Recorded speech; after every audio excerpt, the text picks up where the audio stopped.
Hey everyone, welcome. Music Scene Investigation is on the air. Glad to have you along with us. Rich Wildman here, as you can see right down there. It's all awesome and high-techy and all that crap.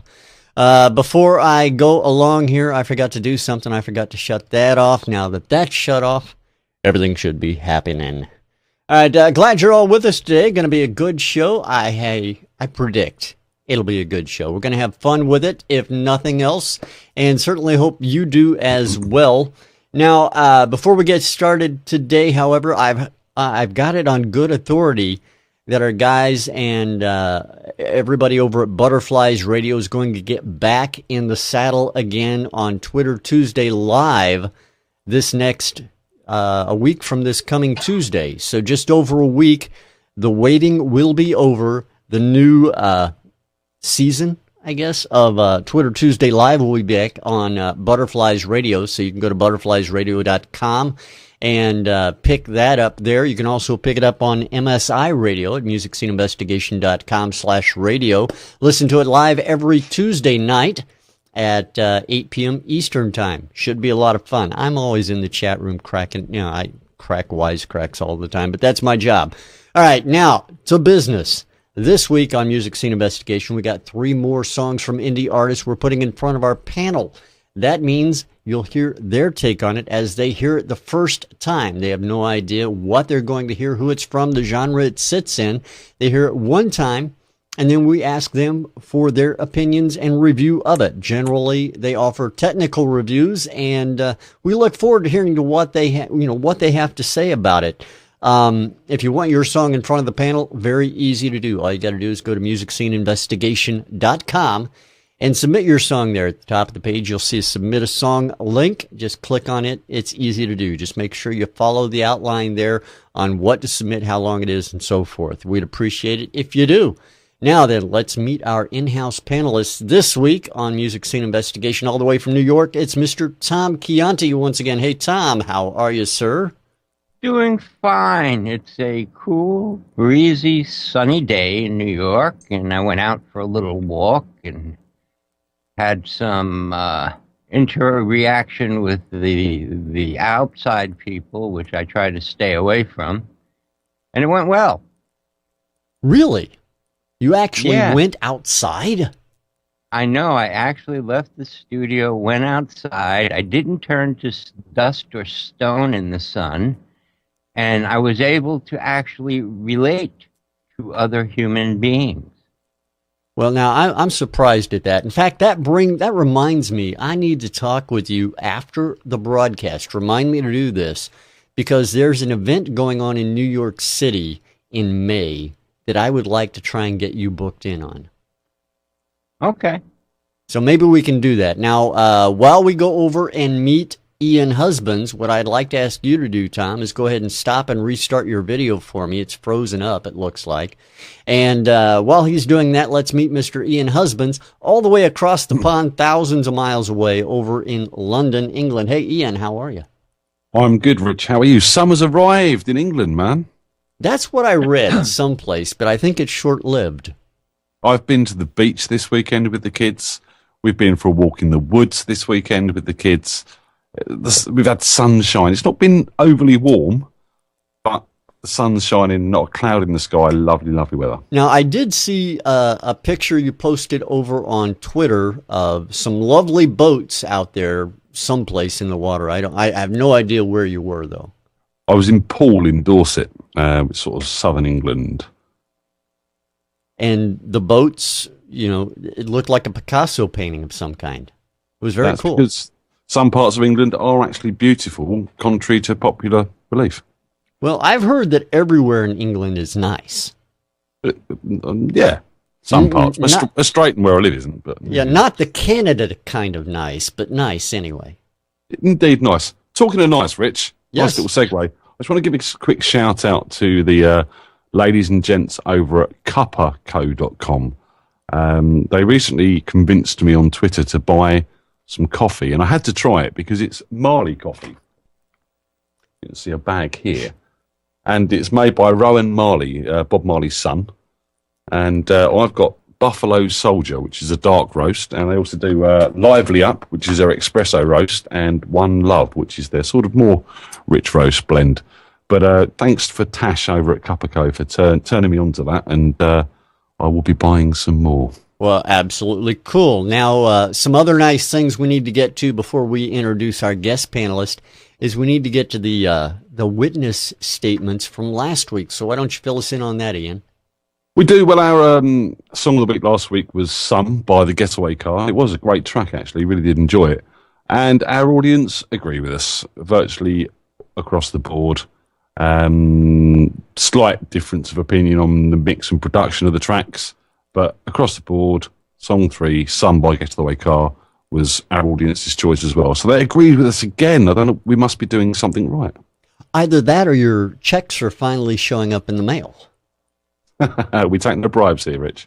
No, I mean sending them out. It could be.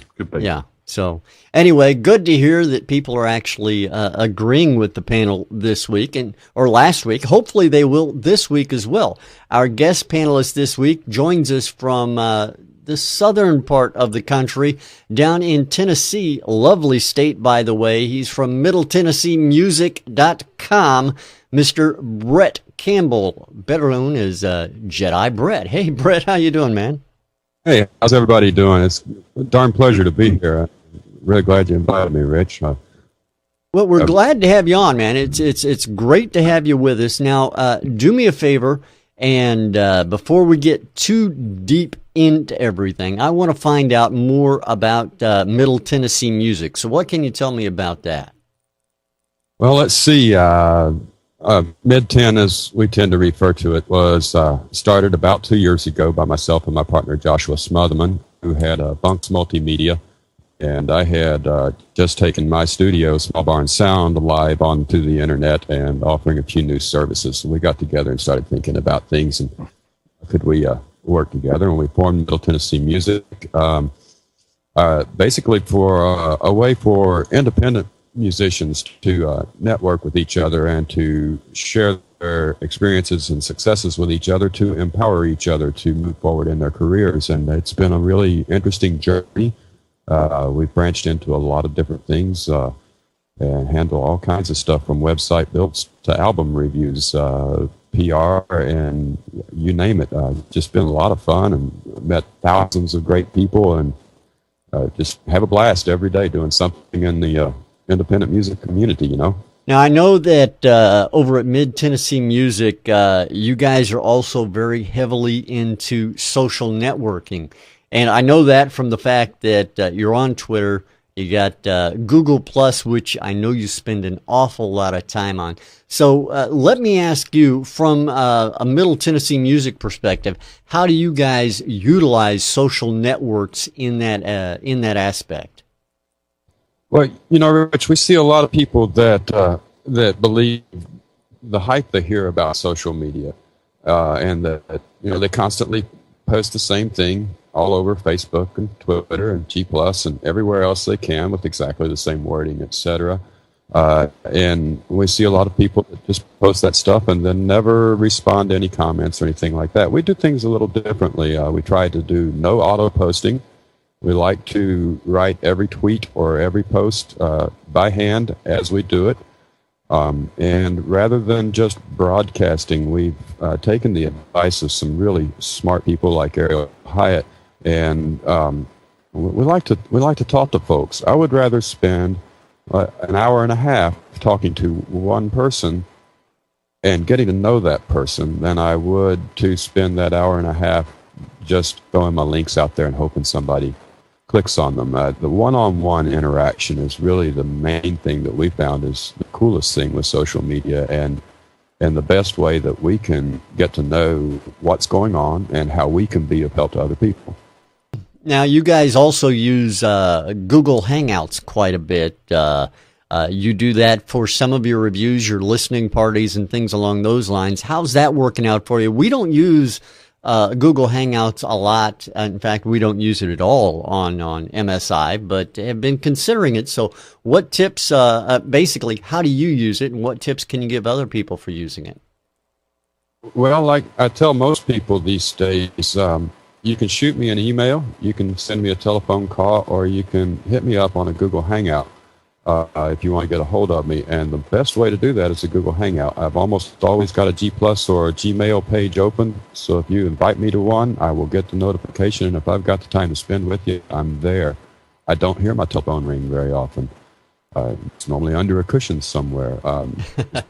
Basic communication is a great way to use the Google Hangouts, but you can bring up to 10 people into a Hangout.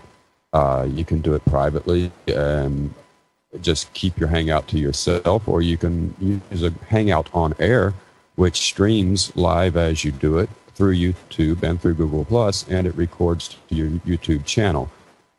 So we're not alone.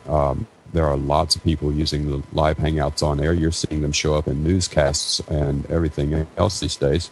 But we found it just to be great and advantageously great to really get to know folks. And like we can here, seeing each other's facial reactions and seeing each other's eyes helps a lot. But then we have that instant record, and that's the greatest thing ever. As soon as it's on YouTube, you can take that and put it anywhere you want it. And the YouTube thing, of course, helps increase the SEO value and the number of people that can possibly see it. It stays there forever. So it's just been really handy for us to do lots of things, whether it's album reviews or interviews, or today we actually did a product review, and I'd love to get a shout out to Isaac, who created Stompster's pedal board clamps, little deals that screw on the bottom of your effects pedals. While I reviewed that and shot footage for it, I also streamed the whole thing to a Hangout on air. So there's now the recording of what I did while I was reviewing it, and there's also a recording up of the actual review now. So it was really fun to do it that way. So you guys not only use it for just general communication, you also use it for doing your broadcast, your reviews, and things along those lines as well. Right. Yeah. Well, you mentioned earlier Carol at Butterflies with Twitter Tuesday Live, and I know that you know Jessica Northey that has CM Chat. She's actually taken that and using Hangouts on air and talking with musicians and other people in the industry, and streaming that live to YouTube while she does the Twitter CM Chat. And I believe from talking to her that her numbers of, she's increased her audience at least 2, if not 3-fold, and really managed to expand her reach and get to know her followers and connections much better because of the Hangouts. And we're seeing the same thing with ours too. I know also that through Google Plus and some other venues, including your own website, that you guys are also involved in some, supporting charities such as the autism projects that you're supporting right now. Why don't you tell us a little bit about that? Well, yeah, that's a fun one. It was inspired actually during a Google Hangout on air with George Miller at GM Interactive, who has Let's Talk About It every day at 10 Pacific. We were talking with a couple people there, and of course, Autism Awareness Month had just gotten kicked off. Well, one thing we do at Mid-10 is when an idea hits, if we think it's a good one, we roll with it immediately. So by the end of that day, when the idea first hit, talking there on the show, we had the website begun, and we've launched a small project. We don't want to take credit for it because, it's not about us. It's about the people involved, and we're bringing in songs from musicians who use Google Plus and offering them for download. The downloads are $1 each, and every dime that we bring in above our direct costs of running the project goes to support the autismsociety.org. So far, we've had close to 50 downloads. I think there are now 15 songs available for download. And we're looking forward to a couple hangouts in which we bring in some autism experts to talk about autism and how music affects those with autism, particularly in therapy. And at the same time, we're going to bring in a few artists that are on the project and have them do a quick performance of 1 or 2 songs and talk about why they got involved. So it's been a lot of fun. It's getting a lot of attention.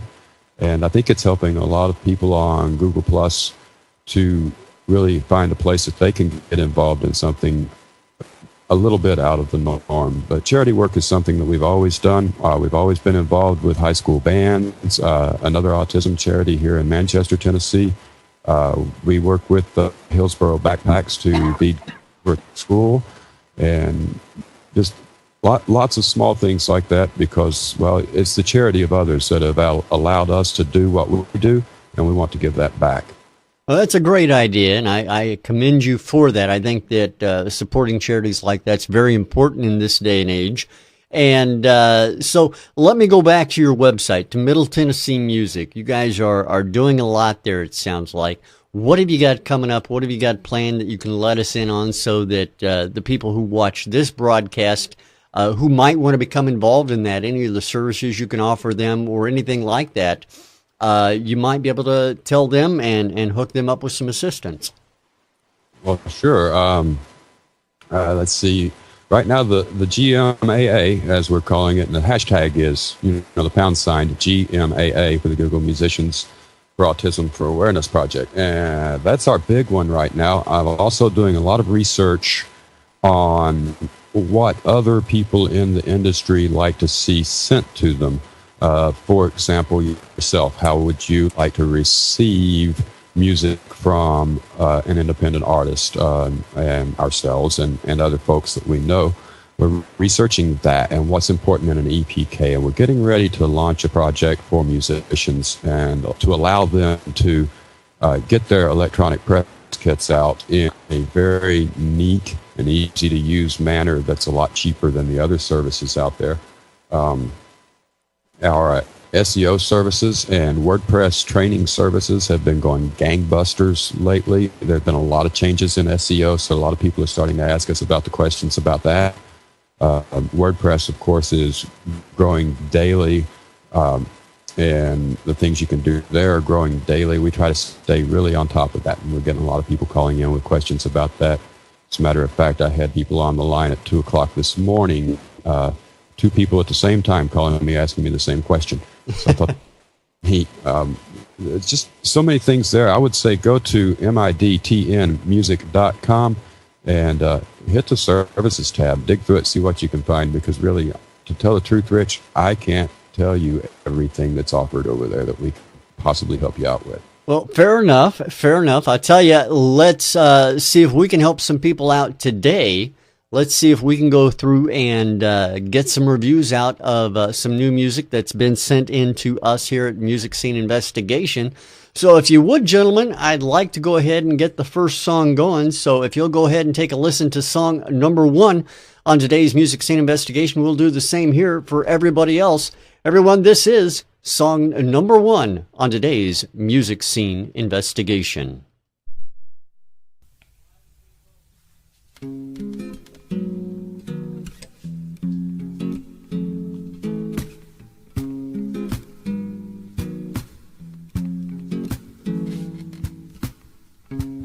Told her what I felt. She acts as if she is deaf. I wait here every day and do all the things she says. This has crossed the line. Keep saying it's fine. I can't do this anymore. No, I can't do this anymore. I can't do this anymore. You know I can't.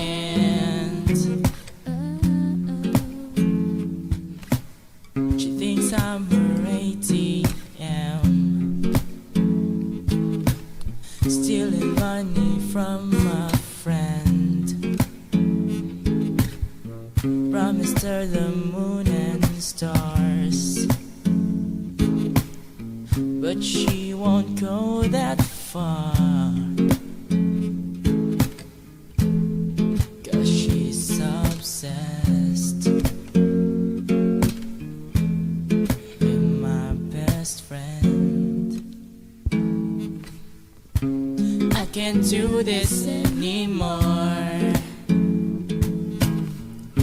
No, I can't do this anymore.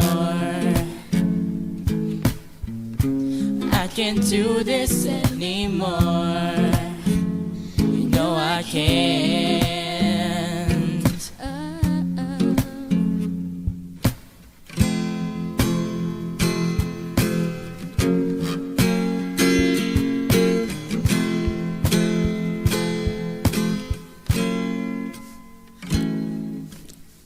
Please just let me explain. Stop pushing me away. You're not my ATM. Remember, we're still friends. I can't do this anymore. No, I can't do this anymore.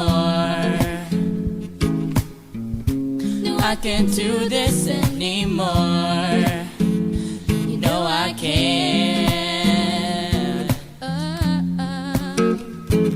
They were right. Should have listened. They were right. Should have listened. They were right. Should have listened. They were right. I should have listened. They were right. I should have listened. They were right. I should have listened. They were right. Should have listened. They were right. I should have listened. And there you have song number 1 on today's music scene investigation. We'll go over to our panelists now. First to Ian, find out what he thought. Ian, song number 1 to you. Nice jazzy start to the show. I mean, there's a lot of good stuff going for this, but the worst thing going for this is them drums. They're out of time, and they just don't fit with the song. It's almost like, are they playing a desk or something? It doesn't even sound like a drum kit.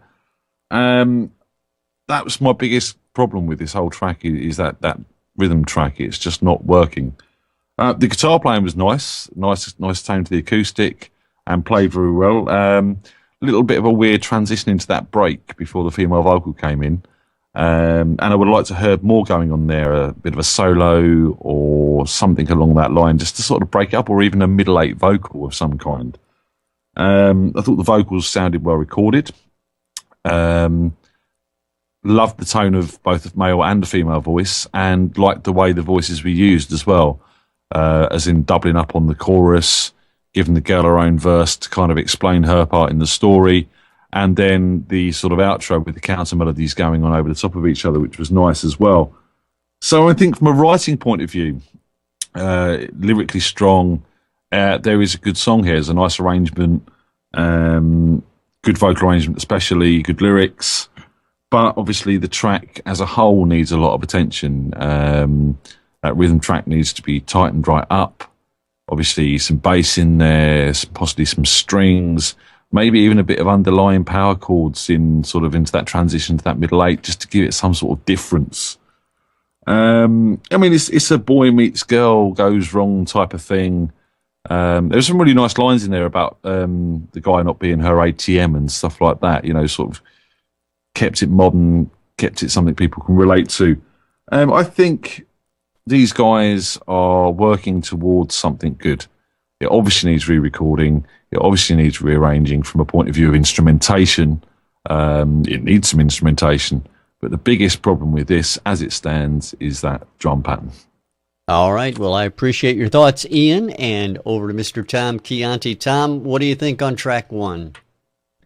Well, I agree with Ian as this being the start of something good.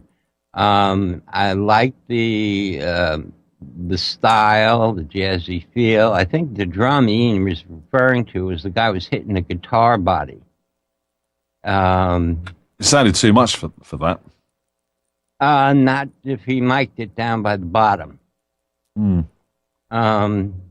Which could explain a lot of there was a lot of noise in the recording. That I mean, could just be their inexperience showing, and I'm not going to go and attack the mix on that. This is obviously a great idea. but a poor presentation. And it needs work on the mix end. Production-wise, stay with where they're going. Tighten up the guitar playing. Definitely tune the guitar. The vocals performance could have been more personable. I would have liked a little bit more. I don't know, maybe sweetness from the girl, a little bit more depth and darkness from the guy. Again, could be a mixed thing. But lyrically, it was interesting, as Ian said, and current. There was a constant layer of high-end hiss in the back. Whether that was provided because they used a reverb overall after they mixed it and it was just too long and just kept the place full of too much air, or it was recorded poorly, I really can't comment on. But as a song itself, I really liked it. All right, Tom. Well, I appreciate your thoughts there. Thank you very much. Let's go over to Mr. Bret Campbell from Middle Tennessee Music. Bret, what do you think of track number 1? You're muted, my friend. I was muted. Am I there now? Yep, you sure are. Good deal. I think I'm mostly in agreement. The guitar was slightly out of tune, and I wasn't really sure whether it was the guitar out of tune until he went down to the lower note the first time, and right then I knew it was that the guitar was slightly out of tune, and more so than I tend to like. I can tolerate a little bit because I've listened to all the crazy out of tune alternative music that's out there.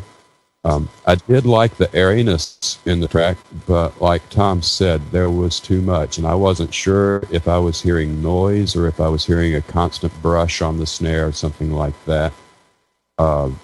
Definitely out of time. It sounded like the drums were put on after the rest of the song was recorded, which is a common mistake for home recordists. Everything that I've ever been taught says get your rhythm track down first.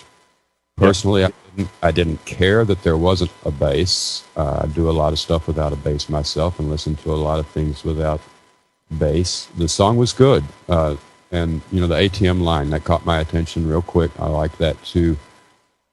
Things that really struck me, though, was the young lady was out of tune. She was out of pitch and very flat in her add-in lines between his. She got better once it became her own verse, but I would have liked to hear more presence. Maybe she should have been closer to the mic or a different mic choice.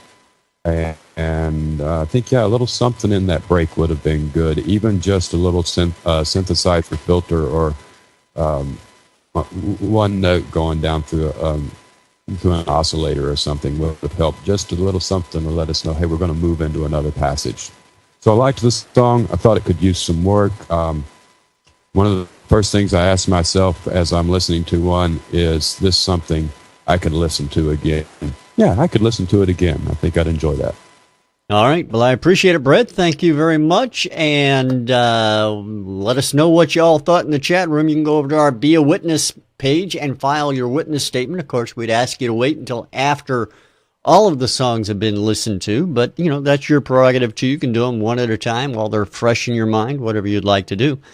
Right now, we're going to get to our second song on today's Music Scene Investigation after I introduce this particular track. Don't let me forget that, guys. I got to introduce these things. We were going to give you enough rope, Rich. I know. I understand completely. Song number 1 is called Giving Up by Ace Ampo. Ace Ampo with Giving Up. Thanks for sending that track into Music Scene Investigation. We certainly appreciate it.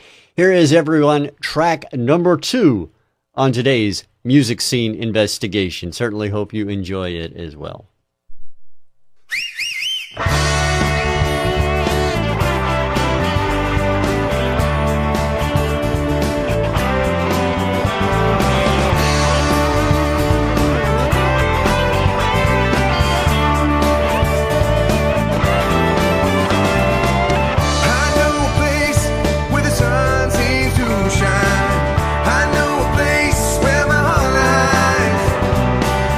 Show me the way.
Song number 2 on today's music scene investigation. We're going to straight over to Tom, find out what he thought. Tom, your take on track number 2.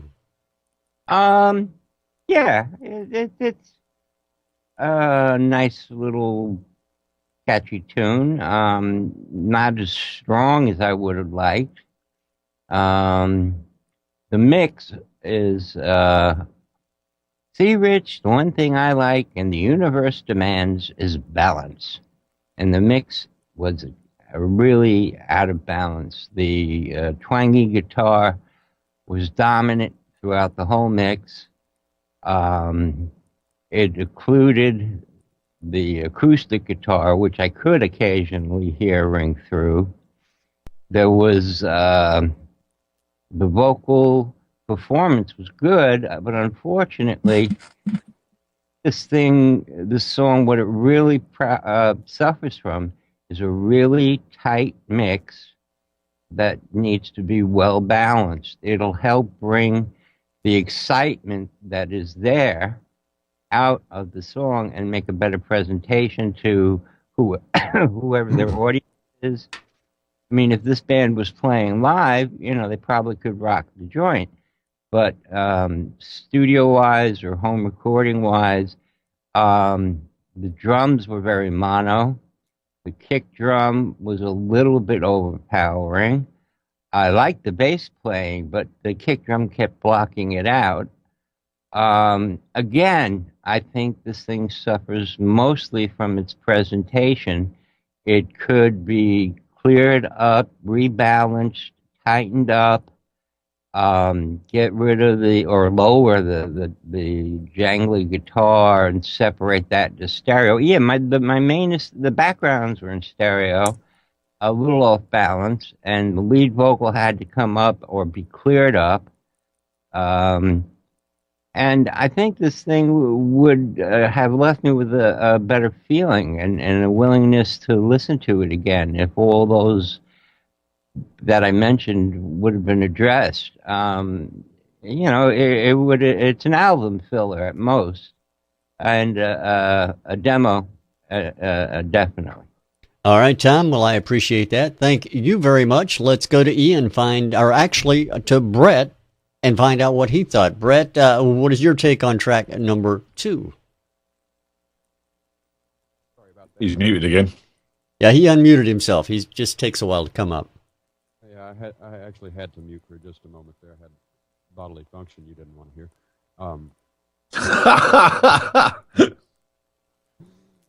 Yeah, the first thing, as soon as it started, I thought, yeah, this I could see this band on one of the smaller stages at Bonnaroo or Coachella or something like that.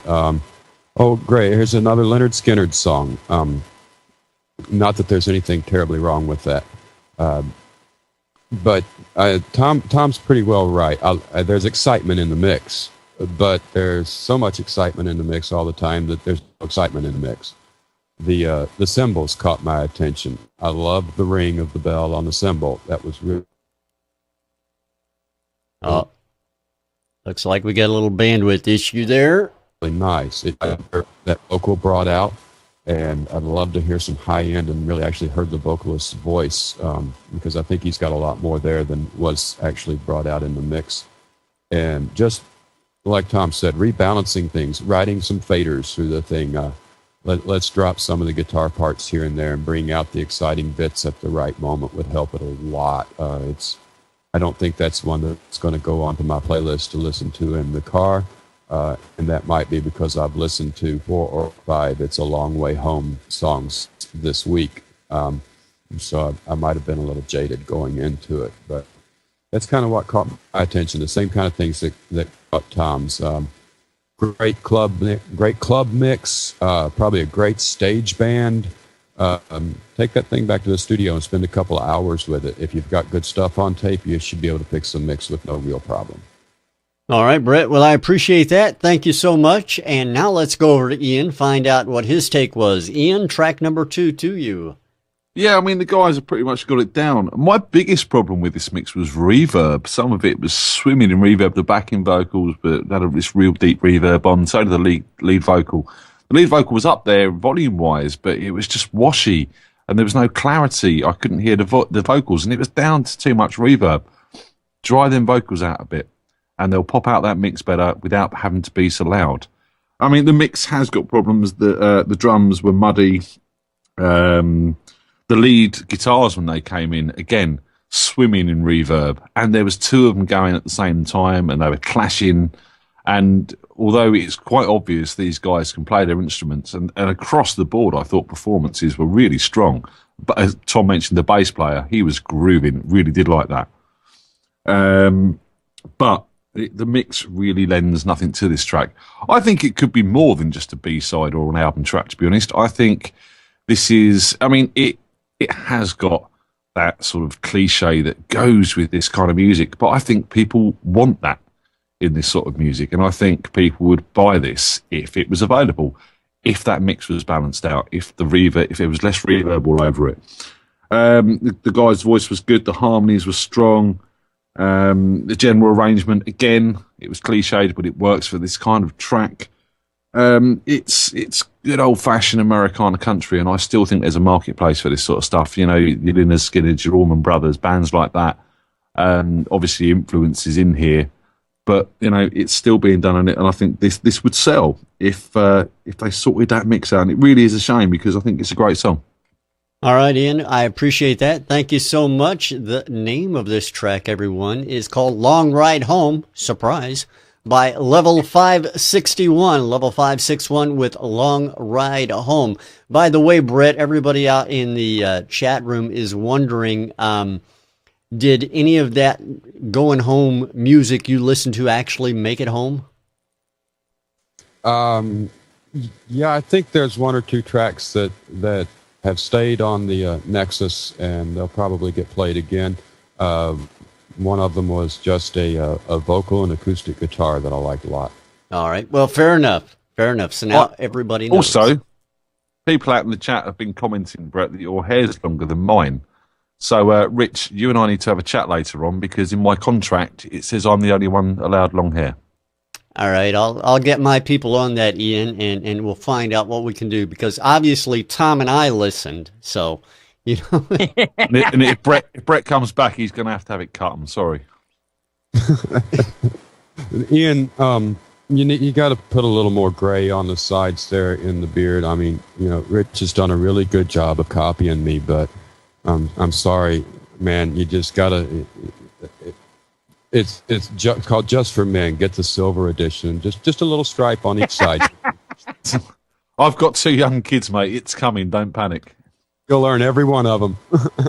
All right. Okay, gentlemen, before we go on to our third song of the day, I want to remind everybody, if you run across her out online, send a big congratulations out to Brielle Marie, our hit list winner this past month. And I'm sure she'll appreciate it. In fact, you may even be able to find a link for her through one of our partners over at the Indie Music Bus. If you're out on the net and you're looking for a little help with your promotion, your social networking, hit up Walter and the guys over at the Indie Music Bus. They really know what they're doing. IndieMusicBus.com. Those guys are pretty awesome over there, if you ask me. All right, guys, song number 3 is what we're going to listen to next, so I'm going to leave you to it. Let's take a listen to track number 3 on today's Music Scene Investigation. They fight for the wealthy and well-connected, but they want enough millionaires to get them elected. So by keeping the workers fighting each other through using divide and conquer, they can force the will upon us.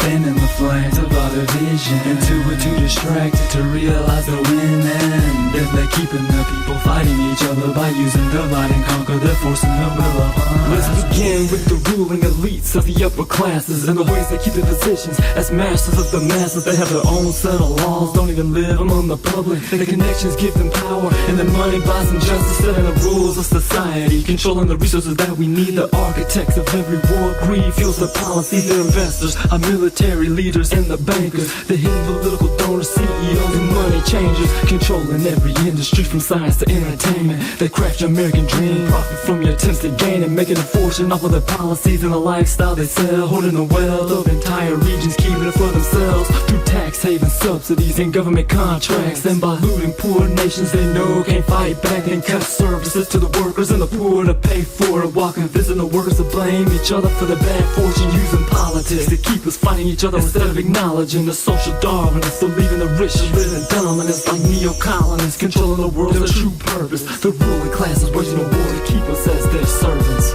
They fight for the wealthy and well-connected, but they want enough millionaires to get them elected. So by keeping the workers fighting each other through using divide and conquer, they can force their will upon us, fanning the flames of our division, and we're too distracted to realize they're winning. If they're keeping the people fighting each other by using divide and conquer, they're forcing their will upon us. You have the middle class who work themselves out of poverty. They typically stay employed in their homeowners with families. They're educated taxpayers who refuse to finish last. They play the game and pay their dues. American dreams within their grasp, and their goals to be financially secure, but they feel a hidden hand holding them back, keeping them just above the poor. So they sacrifice their dream in order to help their children rise, literally working themselves to death in order to keep that dream alive. And that's exactly how it's planned to be, to keep you working in factories or industries controlled or owned by the ruling elite. The cycle's complete when they trap you in a mortgage, credit cards, or student loans. Now you're forced to work your entire lives to keep the things you think you own, and that's why you consider the cash cows of the ruling classes getting robbed by inflation, energy costs, and property taxes, rising tuitions for your children, while the bankers raise your pensions during the latest financial crisis that was designed to keep you in prison. Now your retirement funds are gone, worked your life away for nothing. Then the politicians come manipulating your pain and suffering, then directed at other workers instead of the wealthy who deserve it. And this is exactly how the wealthy make you their servants. They fight for the wealthy and well-connected, but they want enough millionaires to get them elected.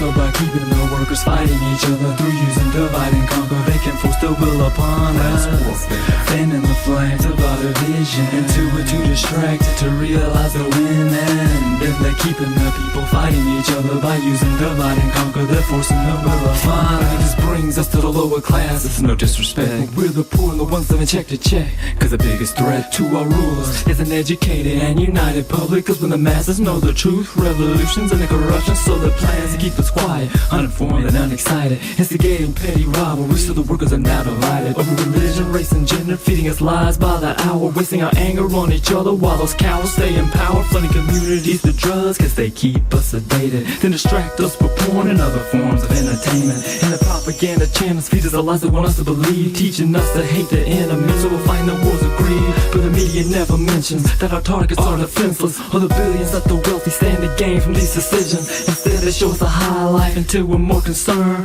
with movies, sports and music. They care about what's going on in the world, on celebrities like idols, the salesmen of the wealthy, handpicked to endorse their products, and the lifestyle they're selling, making you think it's cool to break laws, get high and pimp women. Then they target those who do it to fill their for-profit prisons. Those who wanna fight against them are afraid for their children, working full-time and still barely able to make a living. So they're grateful to our masters for the crumbs that they're given, and that's why the wealthy don't have to listen, cause they're winning. They fight for the wealthy and well-connected, but they want enough millionaires to get them elected.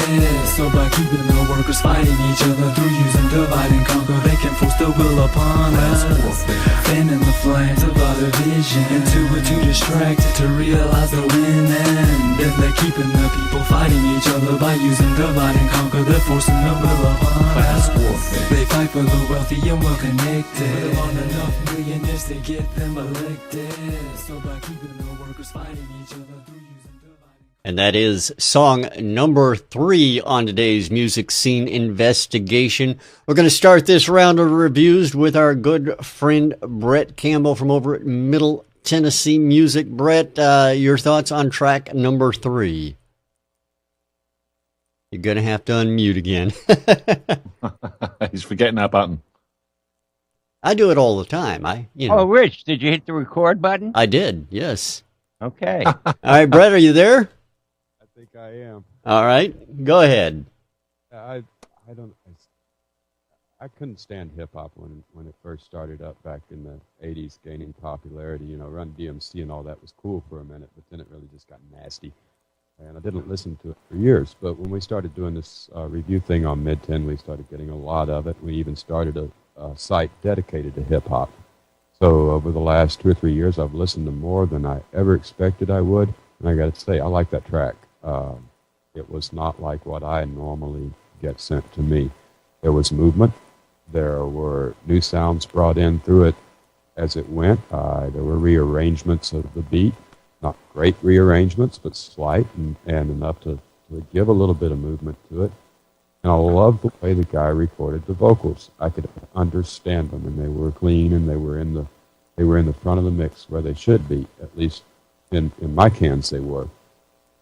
I thought I liked what he was saying. I'd have to listen to it again to make sure, but I didn't hear there's so much of this one-sided stuff that goes on in so many political type hip hop songs. I thought really he was just trying to get a message across rather than to bash on one political party or one group of people. So overall, if you've got a beat that's built right, you can't do much to it to mess it up if it's built right. It's all digital instruments and the balances were good. That was nice. The mix was clean. The vocal was clean. So I got to give him a good job. I'd say 8 out of 10 on a hip-hop or rap song, and I pretty much enjoyed the whole thing. All right. Well, I appreciate that, Brett. Thank you very much. Let's go over to Mr. Ian Husbands, find out what his thoughts were. Ian, what do you think about track number 3? Well, I'm going to start my review with some words from a great man. That man being Trilobite 2 in our chat room. This is freaking great. And it is freaking great. It's lyrically fantastic. Very, very intelligently written piece. Everything moved into the right areas. The lyrics were poignant for the time we're living in. And it was kind of like Brett said, it was kind of a non-aggressive protest song. He was kind of balanced in his delivery of the points he was trying to make. And he shares my points of view, so I can't knock him for that. Great beats, as Brett said, a bit of movement in there. The nice sound palette as well. Some of them strings did sound a bit false, but for what he's done with them, very, very good. I love the Eastern feel he brought into it, the sort of that sort of Saudi Arabian, Middle Eastern sort of edge to the strings and stuff like that. Vocals were very well layered, very well recorded. As Brett said, you could understand every word he was saying, and his rapping was pretty tight. I don't think it's the tightest we've had on the show, but for this kind of song, the delivery he had, it worked.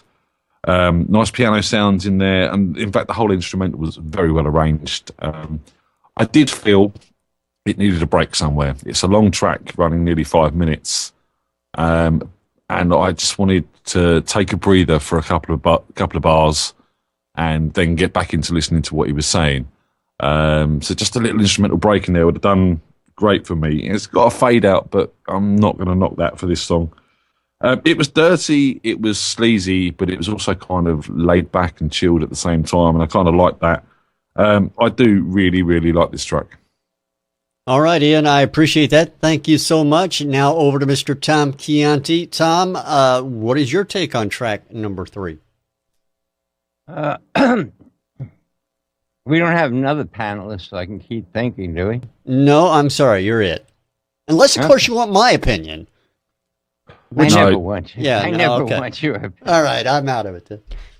Well, I mostly agree with Brett and Ian. My biggest problem is, I was cutting my teeth on rap back in the 80s with Busta Rhymes and Method Man and Redman stuff in studio.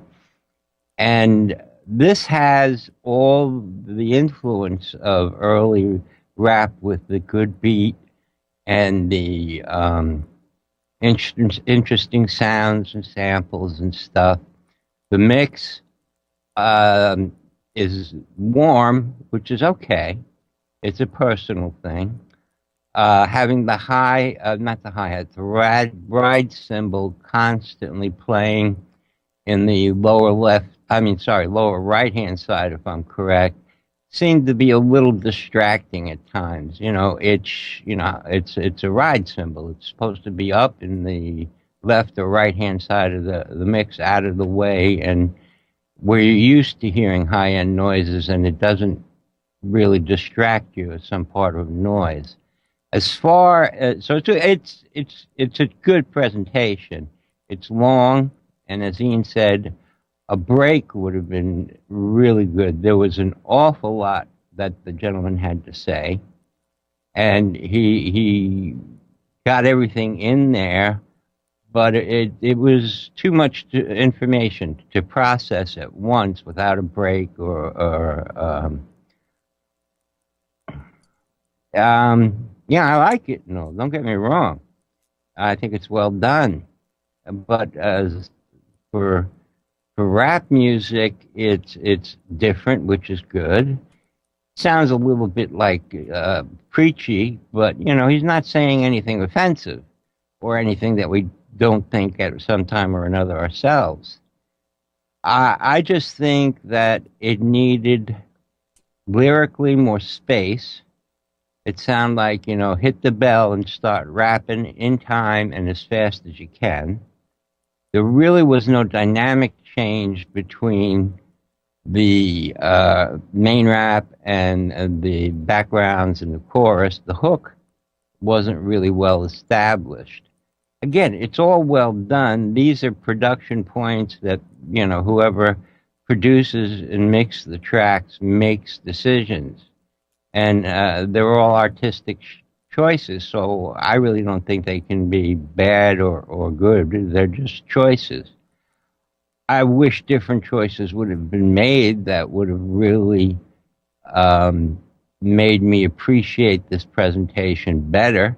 As it stands, it's strong, but it could use some production and definitely some space for everybody to, take when you listen to a song, you like to be able to take time to think about the lyrics and what's going on.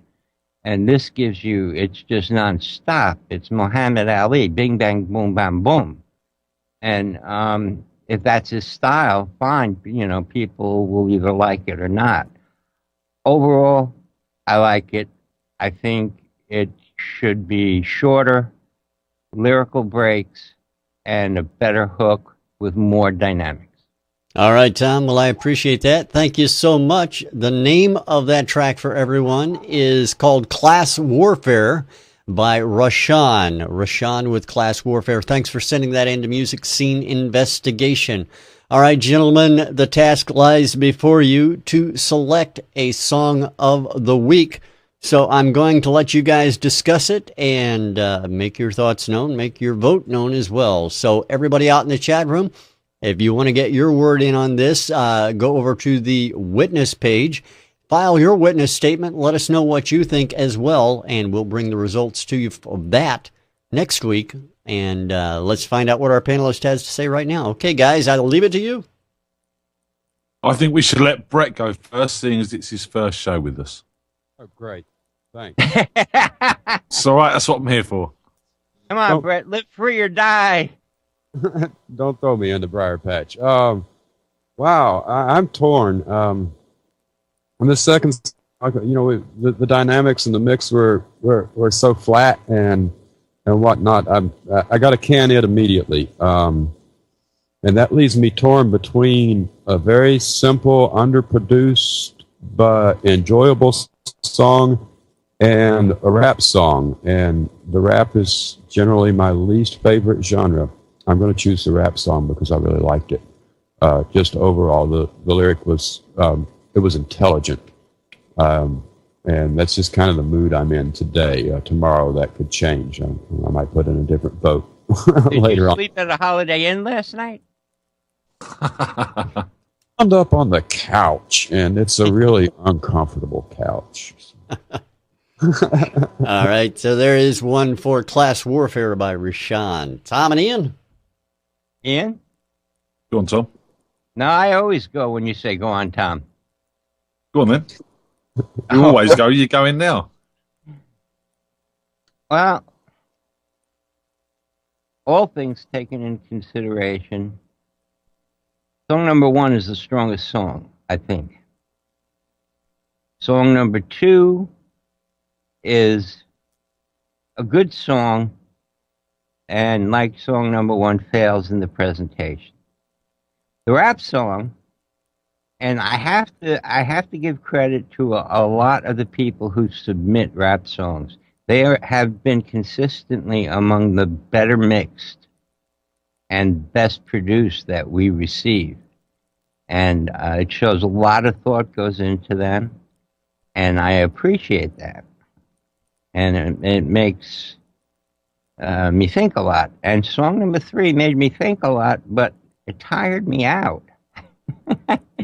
I'm trying to think, but nothing happens, you know? Based on just the fact of the presentation and the strength of the way, I'll have to go with number 3 because of the problems with numbers 1 and 2. All right, Ian? Well, that's pretty much what I was going to say. I was going to keep it a bit shorter than that. Number 1. I'm long-winded today. Number 1 and number 2 just have mix and production problems. Number 3, it's intelligently done, as Brett said. I'm in an intelligent mood as well. Production's there, mix is there. It's got to be number 3. All right, well, there you have it. Unanimously, song number 3, Class Warfare by Raushan, is selected as our Song of the Week. I want to thank you all for being on the panel as usual. Brett, a big thanks to you for joining us this week. Really appreciate you guys over at Middle Tennessee Music, and you're taking time out of your busy schedule to be on the show today. How's the song go? I wouldn't have missed it for the world. There you go. I vote on song number 4. Sorry, I've changed my mind. I'd like Brett to win Song of the Week. All right, well, we really do appreciate it. Certainly hope that you'll consider coming back and joining us again at some point in the near future.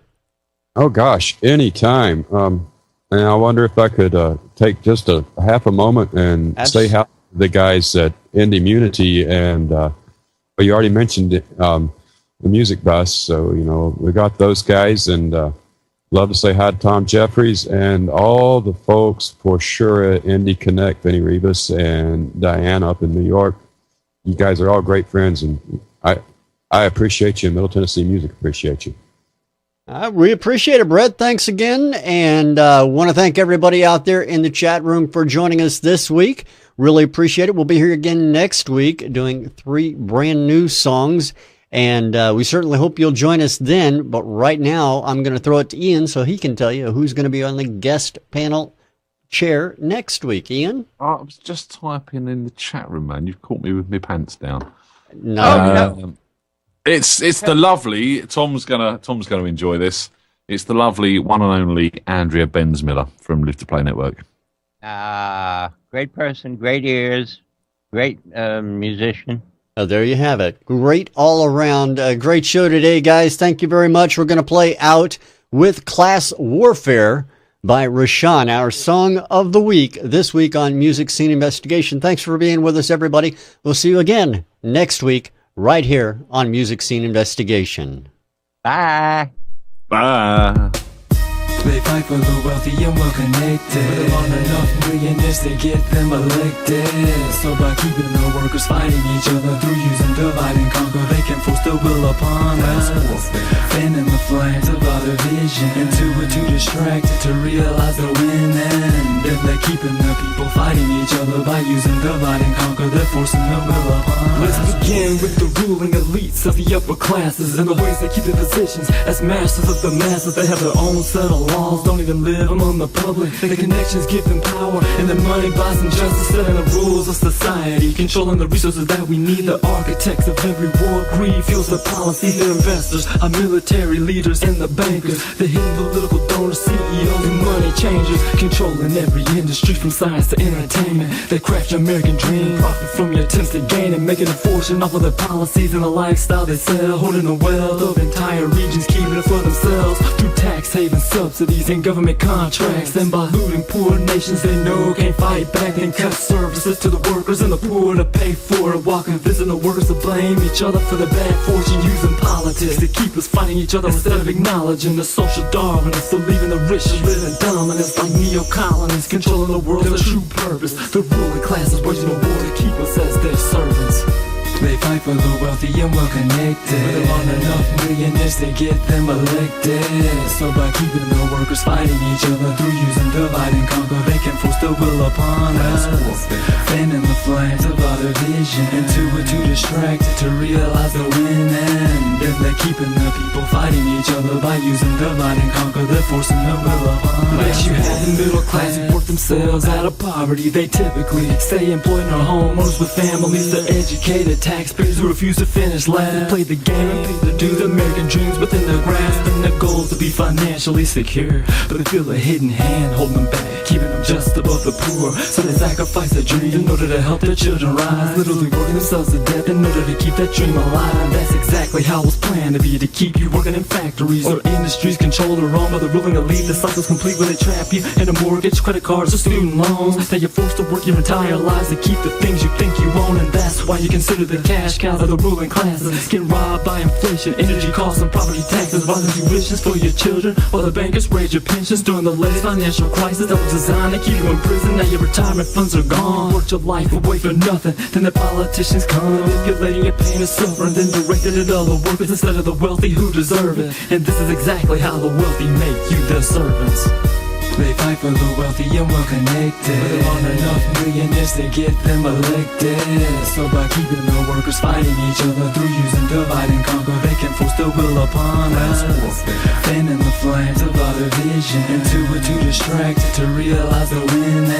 Then they're keeping the people fighting each other by using divide and conquer, they're forcing their will upon us. This brings us to the lower classes, no disrespect, but we're the poor and the ones living check to check, cause the biggest threat to our rulers is an educated and united public. Cause when the masses know the truth, revolutions and the corruption, so their plans to keep us quiet, uninformed and unexcited, instigating petty rivalries so the workers are now divided over religion, race and gender, feeding us lies by the hour, wasting our anger on each other while those cowards stay in power, flooding communities with drugs cause they keep us sedated, then distract us with porn and other forms of entertainment. And the propaganda channels feed us the lies they want us to believe, teaching us to hate the enemy, so we'll fight the wars of greed. But the media never mentions that our targets are defenseless, or the billions that the wealthy stand to gain from these decisions. Instead they show us the high life until we're more concerned with movies, sports and music to care for what's going on in the world. All celebrities like idols, the salesmen of the wealthy, hand-picked to endorse their products and the lifestyle they're selling, making you think it's cool to break laws, get high and pimp women. Then they target those who do it to fill their for-profit prisons. Those who want to fight against them are afraid for their children, working full-time and still barely able to make a living. So they're grateful to our masters for the crumbs that they're given, and that's why the wealthy don't have to listen, cause they're winning. They fight for the wealthy and well-connected, but they want enough millionaires to get them elected. So by keeping the workers fighting each other through using divide and conquer, they can force their will upon us, fanning the flames of our division, into it to distract it, to realize they're winning. Then they're keeping the people fighting each other by using divide and conquer, they're forcing their will upon us. They fight for the wealthy and well-connected, but they want enough millionaires to get them elected. So by keeping the workers fighting each other through using divide and